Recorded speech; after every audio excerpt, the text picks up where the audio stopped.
Amis, bonjour. Voilà, je me retrouve dans un restaurant grec qui s'appelle Bolivar, au métro Bolivar, pas loin de la station Jaurès. Et comme vous pouvez le remarquer, c'est un quartier convivial où on trouve toutes les races, toutes les couleurs de peau et toutes les religions confondues. Alors, c'est vrai, c'est un sourire parce que je sais que vous êtes un homme du cœur. Une fois, j'étais en train de regarder un petit peu par la fenêtre. C'était de la céramique, le porcelaine que vous formez dans le lycée de l'initiative. Lui, par contre, c'est un prof de maths. Il faut savoir que les Arabes, ils sont forts en maths, hein. Il ne faut pas le contredire, hein. Alors, si aujourd'hui je fais cette vidéo, c'est que il faut savoir qu'on est le 7 mai. Et le 7 mai, c'est une date qu'on ne peut jamais oublier. C'est le jour où Jacques Chirac il a été élu président de la République après 3 candidatures de suite. Il faut savoir qu'il a été candidat en 1974 à la suite du décès de Georges Pompidou. Ça fait exactement 50 ans, hein.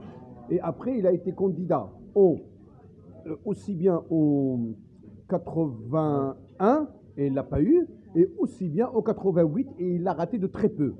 Et il faut savoir qu'en 95, Jacques Chirac il a été élu président de la République, et c'était pour nous une grande soirée de fête ce soir-là. Le quartier général du RPR, Rassemblement pour la République, c'était avenue d'Iéna. Et il faut savoir que ce jour-là, et le lendemain, il s'est retrouvé avec François Mitterrand, qui demeure en paix là où il est, d'accord, et comment dirais-je, et ils ont fêté les cérémonies du 8 mai. Alors, quel souvenir gardez-vous du président Jacques Chirac? Je laisse la parole à mon ami qui est prof de maths. Bonjour monsieur.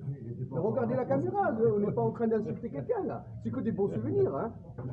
C'était un président magnifique, il n'y a rien à dire. Voilà. Moi j'ai une anecdote. Oui, allez-y, je vous écoute. Alors juste avant son élection en 95, il était encore maire de Paris. Exact, pendant 17 ans. Et moi je suis originaire du 19e, j'habite dans le 19e. Et pendant qu'il faisait sa campagne, il est venu dans mon quartier. Et nous, on était jeunes, on avait à peine 18 ans. Ouais. Et donc il a fait une conférence. Et il nous a donné la parole. Et on lui a dit, nous, tout ce qu'on veut, c'est que vous ouvriez notre stade. Donc il est descendu, il a ouvert le stade, le petit city qu'il y avait dans le quartier, qui était réservé aux joueurs de tennis. Donc ils nous l'ont ouvert pour la journée. On était super contents. Le lendemain, ils l'ont refermé. Parce que les politiques, ça promet des choses, mais ça tient rarement leur... Des fois, ils ont du mal à tenir parole. Voilà, exactement. En tout cas, leur influence, elle est restreinte. Et vous, monsieur, est-ce que vous avez quelque chose à dire ou rien? Non, excellent souvenir, il a fait le travail qu'il devait faire. Il a fait 2 mandats quand même, Il a hein. inventé la motocross. Voilà. Mais sinon, oui, il a eu une excellente influence internationale. Certainement, ouais. Il a développé l'image internationale de la France, et chose qui est un peu regrettable en ce moment.